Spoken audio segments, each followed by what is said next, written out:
bonsoir et bienvenue ci Sport Live 221 ñu leen nuyuwaat bu baax a baax di am mbégte di leen dalal seen plateau Sport Actu comme ni ñu koy defee à chaque fois di ci waxtaanee lépp li nga xam ne nii jëm na ci mbirum sport di ci ànd ak suñu chroniqueur di Mamour maa ngi leen nuyu. Abdourahmane maa ngi lay fay di la jaajëfal di am mbégte bu yaatu di toog ci plateau Sport Live 221 di nuyu suñu mbokk internet yi di la jaajëfal bu baax. merci beaucoup Mamour dañ ki commencé li nga xam ne ni moom mooy la une des journaux sportifs di waxtaanee ci lépp li nga xam ne ni fës na ci xëtu yéenekaay yi journaux yi daan si ñëw bu baax a baax dañuy waxtaanee aussi li nga xam ne ni moom mooy le divers de l' actualité ànd ak ces programmes yi nga xam ne ni moom mooy le programme des matchs de Ligue des champions yi nga xam ne ni dina am tey ak suba loolu yëpp dañ si ànd ak nu mu gën a yaatoo ak kii di suñu chroniqueur di Mamour dañ koy commencé ak le journal Record bii di ñëw ci match bi nga xam ne war na dox ci Monaco bu mu war a amal en Ligue des champions Lamine Camara et Krépin Diatta jouent leur survie. waaw Monaco di jongante ak équipe bii di Benfica. tey ci match aller bi Benfica moo fekk woon Monaco gagné leen sur le score de 1-0. léegi nag tey la tâche s'annonce un peu dure parce que les Monégasques ñoom ñooy dem fële na le en terre portugaise te ñun ñëpp xam nañ ne que le stade du Benfica est très difficile à jouer parce que atmosphère bi nga xamante ne am na fa ak tamit supporters yi nga xamante ne am nañu seen ay propres touches donc il faudra d'abord supporter la pression et être très réaliste sur ce match là. alors loolu leer na mooy programmation Ligue des champions yi nga xam ne ni am na tey ak suba dinañ si ñëwaat léegi-léegi dima gën a yaatoo ak suñu chroniqueur bii di Mamour Liga espagnole dafa mel ni instant yi actuellement Barça occupé na première place bi point actu daal di ñëwaat bu baax a baax le Barcelone chip la première place au Real Madrid. waaw mu nekkoon ni tamit un match très compliqué. Barcelone doon jouer ak Rayo Vallecano bu Pathé Ciss. donc Barça moo gagné sur le score de 1-0 léegi nag y a eu des faits de jeu. dans ce match là parce qu'on a vu l'international sénégalais moom itamit mi ngi doon dénoncer les décisions arbitrales mais bon c'est le football effectivement day am ay yenn match yoo xamante ne ça se passe comme ça léegi nag je pense que y a des matchs pièges. et Barça xamoon na ne que mi ngi football un match piège passe au Rayo Vallecano donc c'est une victoire qui leur fait du bien ils sont premiers waaye tamit il faut saluer encore une fois la prestation de Frenkie de Jong. Un international sénégalais pour remplacer Alexander Isak à Newcastle. Il s'agit de Nicolas Jackson bi nga xamante ne nii actuellement nag il a quelques soucis à Chelsea parce que en perte de vitesse ces derniers jours à Chelsea Nicolas Jackson pourrait rebondir à Newcastle les Magpies nag ñoom seraient intéressés par le profil de l'international sénégalais pour remplacer Alexander Isak fu mu toll nii nag Liverpool ak le FC Barcelone ñoom ñoo koy xëccoo donc Newcastle aura du mal à conserver Alexander Isak l'été prochain. Le buteur suédois est courtisé par Liverpool et le FC Barcelone et devra sauf surprise faire ses valises pour remplacer Eddie Howe et ses recruteurs ont pensé à une star des Lions de la Teranga. Donc selon le média espagnol Super Deporte, Nicolas Jackson est vu comme une cible prioritaire par les Magpies qui pourraient passer à l'action si Liverpool ou un autre géant européen venait à formuler une offre satisfaisante pour le numéro 14, affaire à suivre. C'est clair Babacar Cissé PDG de Desports moom mer na ba futu jëmale ko ci Canal Plus jàpp ne chaque mois dina jël lu toll ci 20 000 francs par famille alors que mënul diffuser li nga xam ne moom mooy championnat yi fii ci Afrique. di jaajëfal bu baax a baax le PDG de Desports muy Bakary Cissé moom tamit jot na ñëw tuuti sur Canal Plus bi nga xamante ne mënul diffuser les championnats de tous les 25 pays d'Afrique où il est présent mais Canal Plus est prêt à récupérer 20 000 francs CFA par famille dans ces pays là aussi il y a une incongruité donc je pense que il l'a bien dit Canal Plus je pense que avec leur abonnement yi war nañ ko gën a xoolaat waaye tamit une chaîne comme Canal doit beaucoup plus diffuser les matchs yi nga xamante ne mi ngi am fii dans le continent africain comme le fait chaîne bii de Sky Sport donc Canal tamit on a besoin encore une fois à ce que les matchs du championnat sénégalais et dans les autres pays ñu mën ko teg aussi en intégralité. programme Ligue des Champions du jour tey ñoo ngi xaar match bi di Bayern Munich ak Celtic beneen match bi aussi Benfica ak Monaco match boobu aussi soog la bu ñëpp di xaar. Bayern Munich di jouer ak équipe bi di Celtic fële nga xamante ne mooy Allianz Arena. léegi am na benn information boo xamante ne moom moo rot muy Harry Kane. est-ce qu'il sera présent dans ce match-là mais je pense que ça peut ne pas être un problème. Le Bayern joue à domicile te am nañu ay yenn joueurs yoo xamante ne. ils peuvent remplacer la blessure de Harry Kane. parce que quand on a un Jamal Olise, Leroy Sané. Kimmich il peut pas y avoir de problème si match bi nga xamante ne mi ngi war a am entre le Bayern Munich et l'équipe bi di Celtic. Atalanta Club Brugge match aller 2-1 pour Club Brugge. Atalanta war a recevoir war a aussi mën a xeex pour gagner place am. ñu bëri xaaruñu woon défaite bu Atalanta. Je me rappelle bi ñu siy wax je t'avais dit attention. parce que Club Brugge. Ils savent comment jouer avec les grandes équipes et cela s'est confirmé lors de cette tournée européenne. léegi nag am nañu un résultat positif seen biir dëkk tey jii Atalanta mooy jouer ci seen biir réew. est-ce qu'ils pourront supporter la pression des Italiens?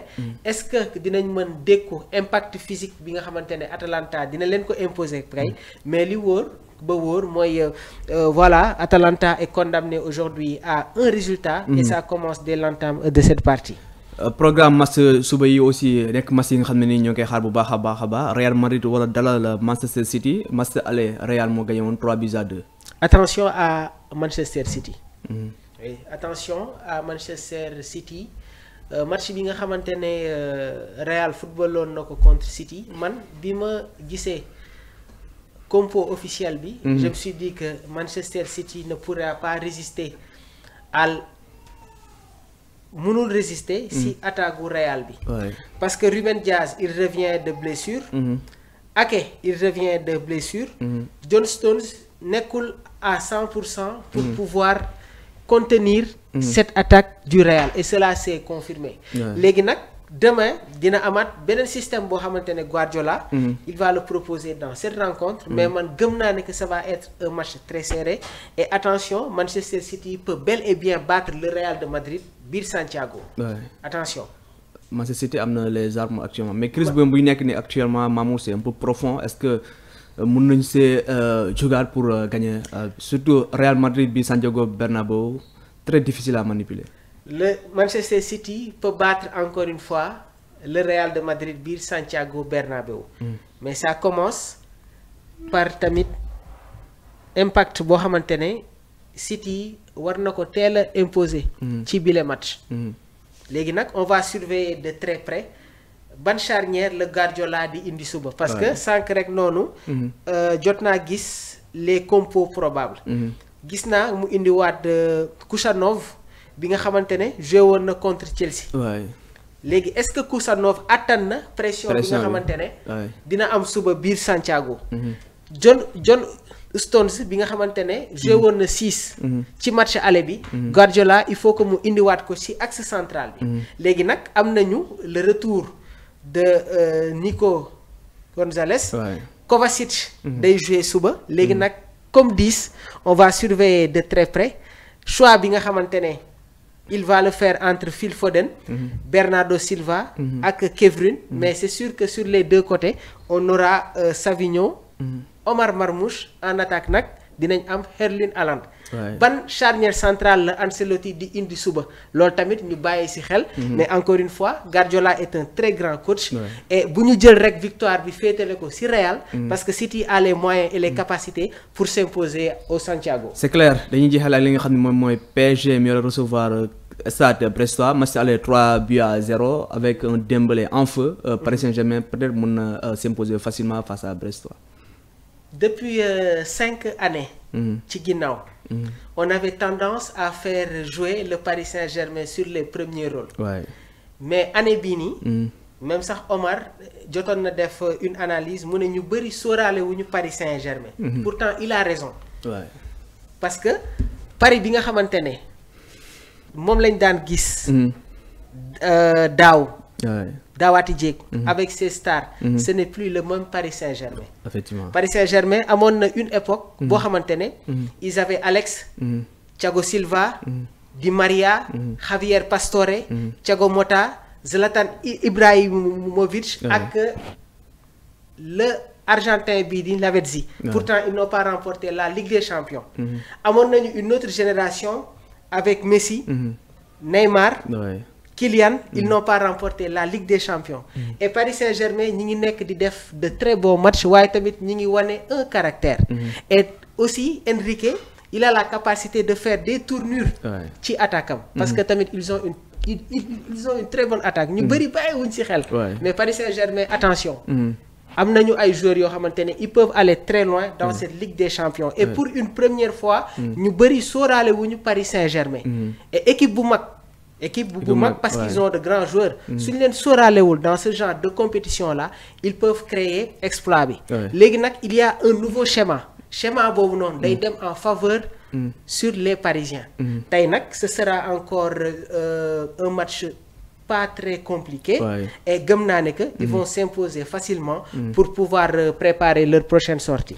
C'est clair, et c'était tout pour votre émission Actu Sport. Mamour di la bàyyi nga tàggatoo. di la jaajëfal bu baax a baax di jaajëfal tamit suñu mbokk internet yi nga xamante ne ñi ngi bàyyi xel. waaye tamit je pense que am na beneen information. boo xamante ne am na. combat bi nga xamante ne mi ngi war a am entre Eumeu Sène ak tamit Franc mi nga xamante ne moom moo daan kii di Ama Baldé. Donc la défaite expéditive d'Ama Baldé contre Franc continue d'animer l'actualité de la lutte sénégalaise. Alors que les spéculations sur un prochain adversaire pour le tombeur d'Ama se multiplient.